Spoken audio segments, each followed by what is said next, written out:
"What was this agreement?" asked Holmes. "If my mother died," replied Miss Stoner, "Dr. Roylott would inherit her income. After her death, he would receive £1,000 every year. But if my sister or I married, some of the £1,000 would go to us instead. We would receive part of the money." "I see," said Holmes. "After some years, we returned to England from India," continued Miss Stoner. "But soon after we got back, my mother was killed in an accident. At first, all our neighbours at Stoke Moran were friendly with my stepfather. They were very happy that someone from the Roylott family was living at Stoke Moran again. But my stepfather didn't want to make friends with anyone. Whenever he went out, he quarrelled with somebody. He is a very bad-tempered man and gets angry quickly. Soon, all our neighbours were afraid of him." "Didn't he have any friends at all?" asked Holmes. "His only friends were gypsies," said Miss Stoner. "These gypsies move round the country in bands. Dr. Roylott allows these gypsies to camp on his land. Dr. Roylott is also very fond of Indian animals. Two of these, a cheetah and a baboon, were sent to him from India. They run around freely over his land. Everyone is terrified of these dangerous animals. So Julia and I became more and more unhappy," went on Miss Stoner. "No servants wanted to live at Stoke Moran, so we had to do all the work. When Julia died—" "Your sister is dead, then?" asked Holmes. At once he became very interested. "Yes," said Miss Stoner. "She was to be married. The date had been fixed for the wedding. But 2 weeks before her wedding day, Julia died." Holmes leant forward excitedly. "Tell me exactly what happened," he said. "On the night of Julia's death," said Miss Stoner, "my stepfather went to his room early. Julia and I were sitting together in my bedroom. We talked until about 11 o'clock. Then Julia went to bed. All the bedrooms at Stoke Moran are in the same part of the house. They're all next to each other on the ground floor. The door of each bedroom opens into the same corridor. The windows look out onto the garden, but there are no doors or windows from one bedroom to the next." "I understand," said Holmes. "As Julia was leaving my room that evening, she asked a strange question. 'Tell me, Helen,' she said, 'have you ever heard anyone whistle in the middle of the night?' 'No,' I said in surprise. 'Why?' 'Because during the past few nights,' replied Julia, 'I have heard a strange whistle. It's very low and clear, but I don't know where it comes from.' 'Remember,' I said, 'some gypsies are camping near the house. Perhaps it was one of them whistling at night.' 'You're probably right,' Julia replied. 'Anyway, it doesn't matter. Good night.' She smiled at me and closed my door."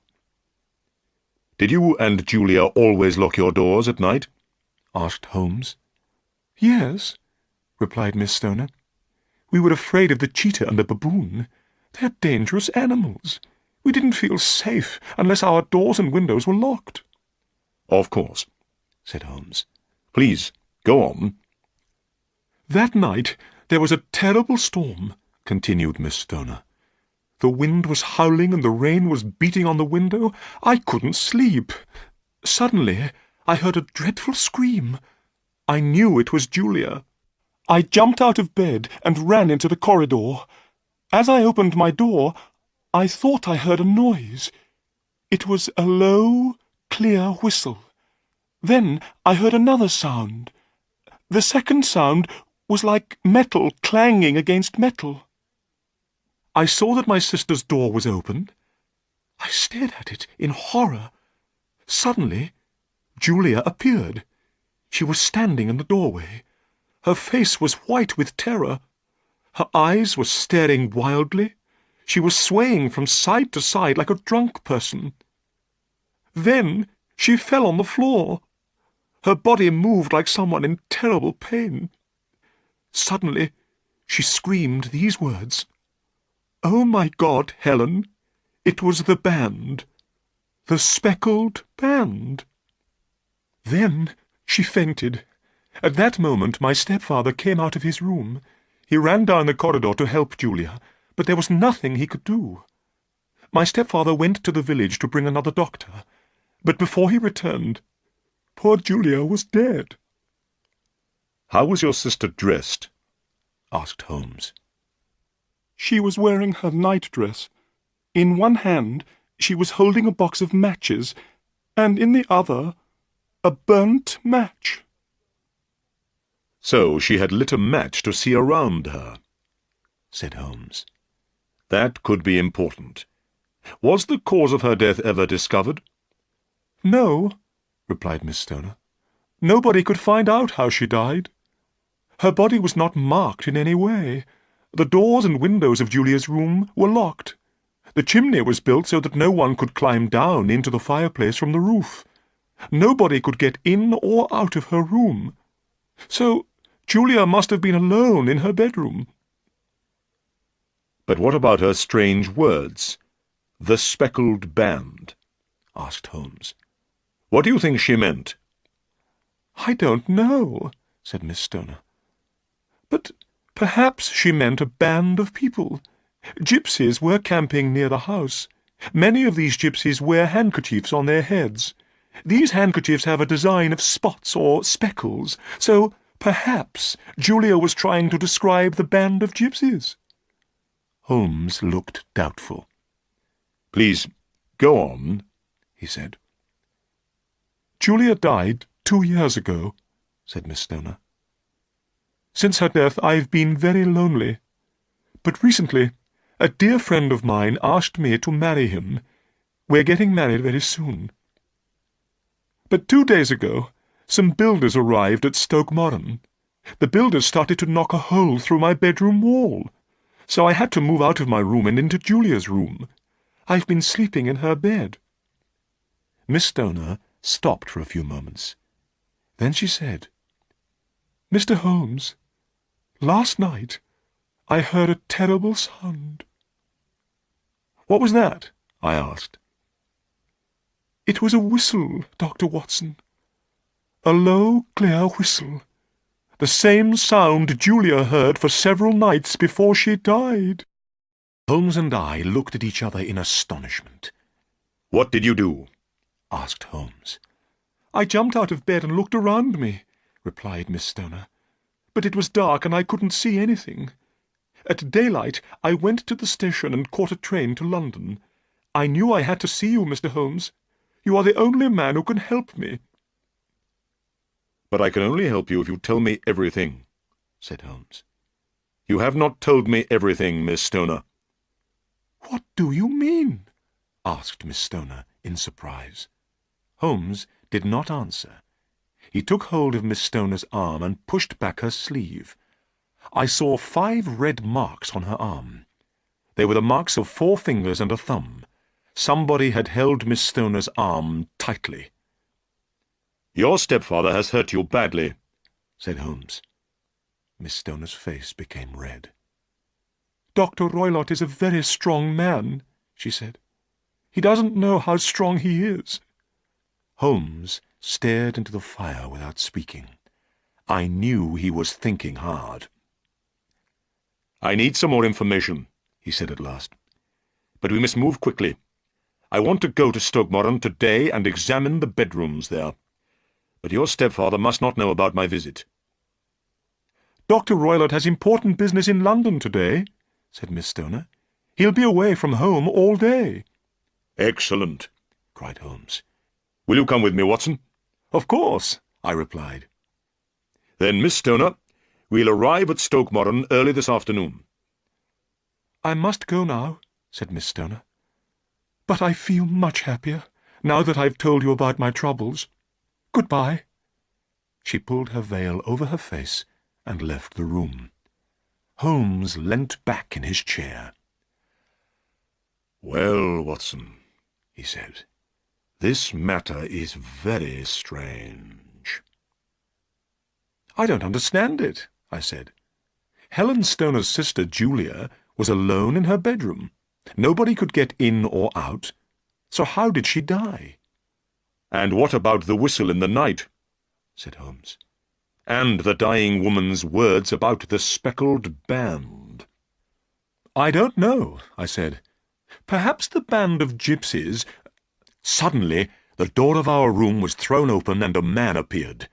He was so large that his body almost filled the doorway. His face was red and his eyes were cruel.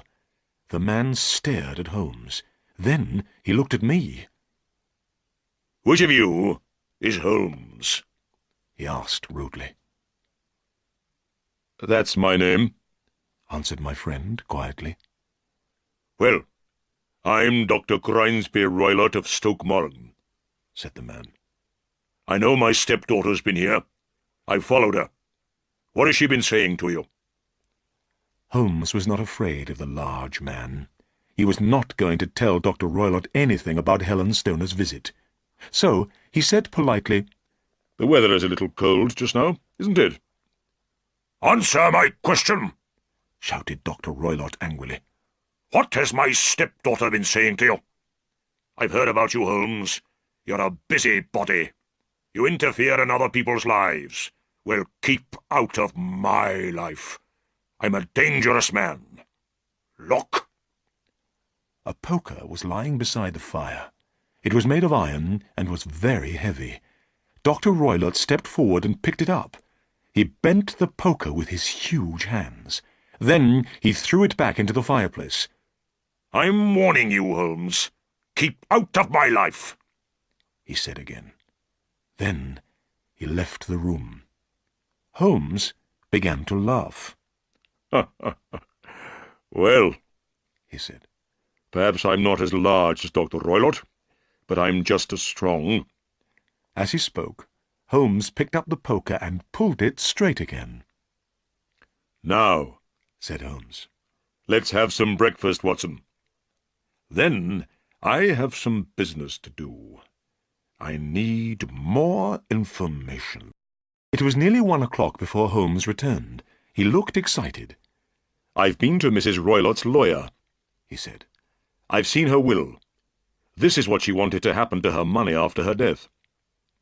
After her death, Dr. Roylott inherited all of his wife's income. But if Julia and Helen Stoner married, they would receive a large part of the income instead." "So, Dr. Roylott would lose a lot of money," I said. "Exactly," said Holmes. "But now, Watson, we must hurry. And please, bring your gun with you." We caught a train to Leatherhead, the nearest town to Stoke Moran. Then we drove along the country lanes to Dr. Roylott's house. It was a beautiful spring day. Soon we saw a large house through the trees. "That's Stoke Moran," said our driver, pointing at the house. "The quickest way to get there is through the fields. See? Where that lady is?" We saw a lady walking towards us. It was Helen Stoner. We paid the driver, and he set off back to Leatherhead. Miss Stoner hurried forward to meet us. "We have plenty of time," she said. "Dr. Roylott won't return from London until this evening." "We've already met your stepfather," said Holmes. He told Miss Stoner about Dr. Roylott's visit. Miss Stoner's face went white. "So he followed me," she said. "I'll never be safe from him." "Come," said Holmes. "Let's examine the bedrooms." We walked across the fields to the house. We saw that work was being done on one wall of the house. This was the wall of Miss Stoner's bedroom. "This is strange," said Holmes. "I can't see why this work is necessary." "No," said Miss Stoner. "I am sure that the work is not necessary. It is an excuse to get me to move from my room."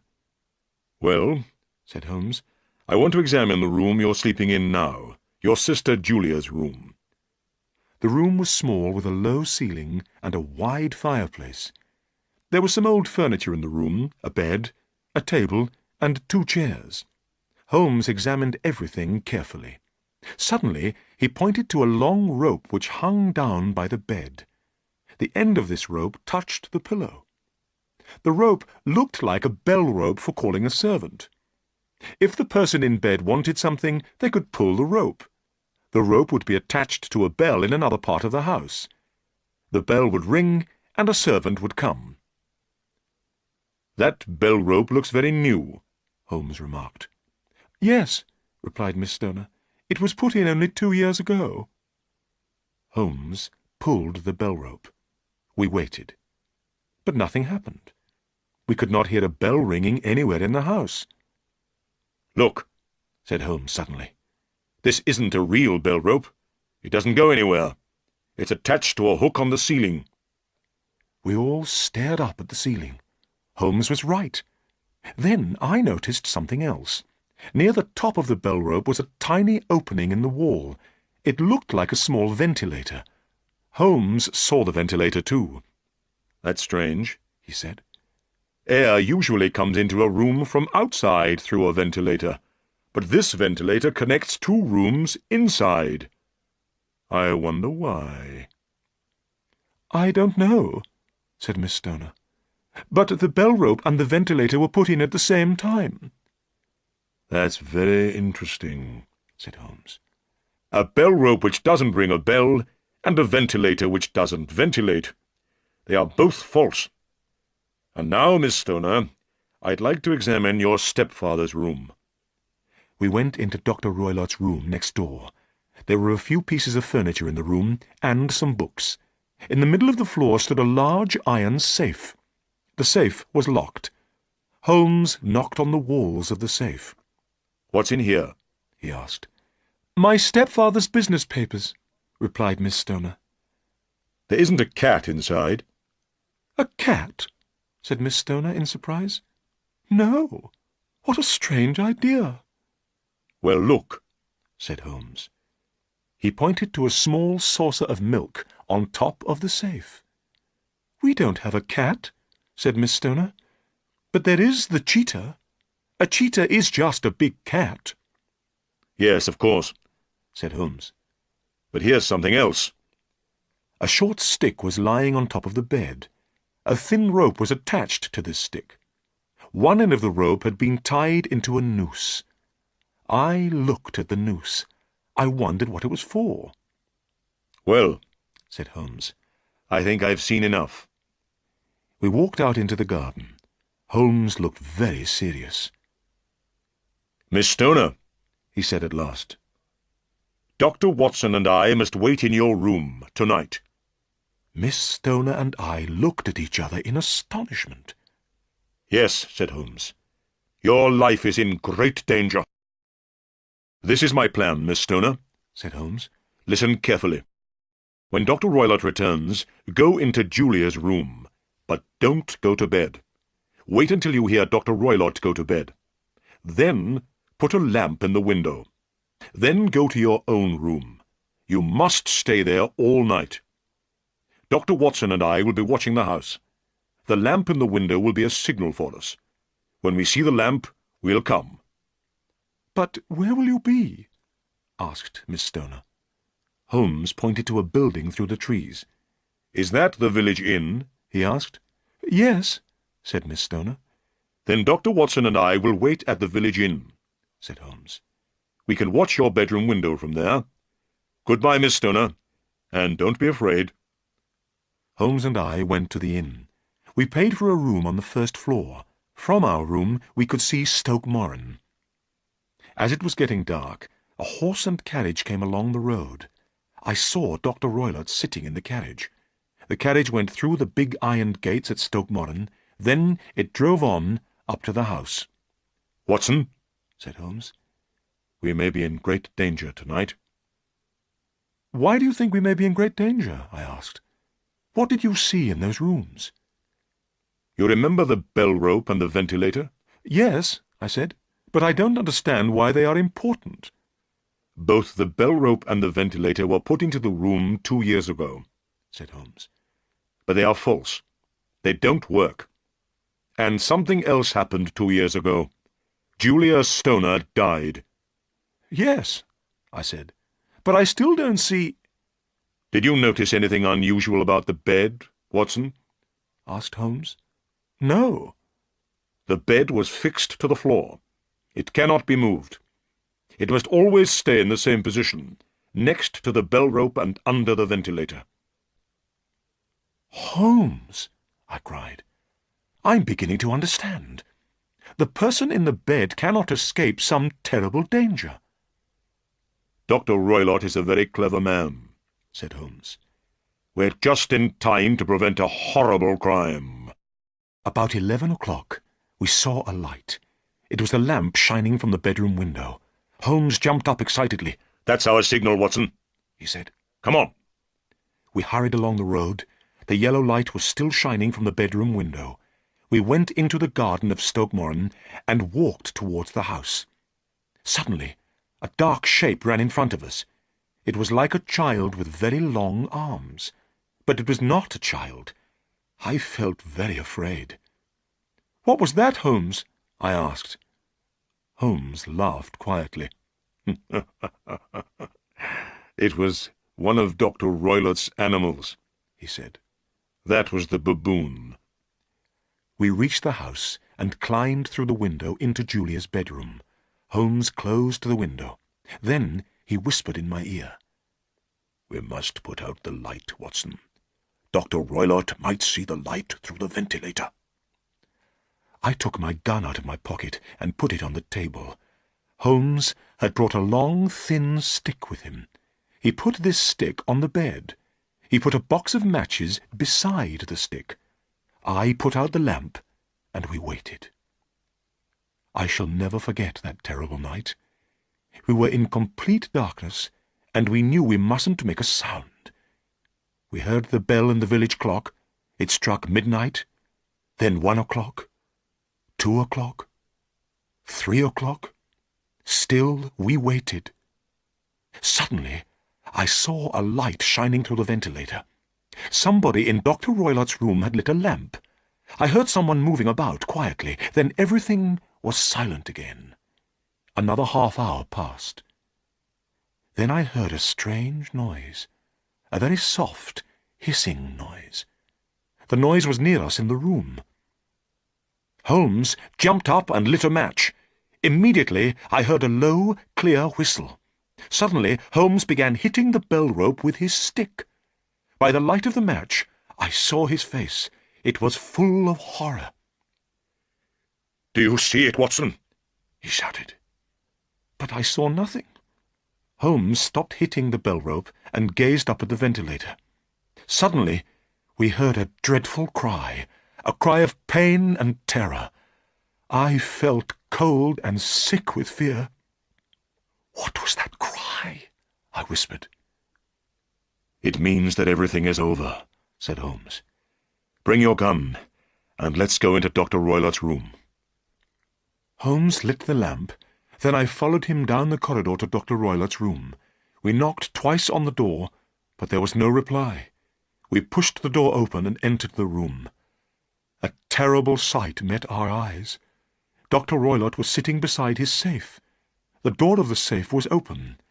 The short stick with the noose lay across Dr. Roylott's knees. Dr. Roylott was dead. His eyes were staring upwards in terror. There was something strange round his head. It was bright yellow with brown speckles. "The band," whispered Holmes. "The speckled band." I stepped forward. Immediately the strange band began to move. "It's a snake!" I cried in horror. Quickly Holmes grabbed the stick with the noose on the end. He caught the snake's head in the noose. Then he threw the snake into the iron safe and closed the door. The metal door clanged shut.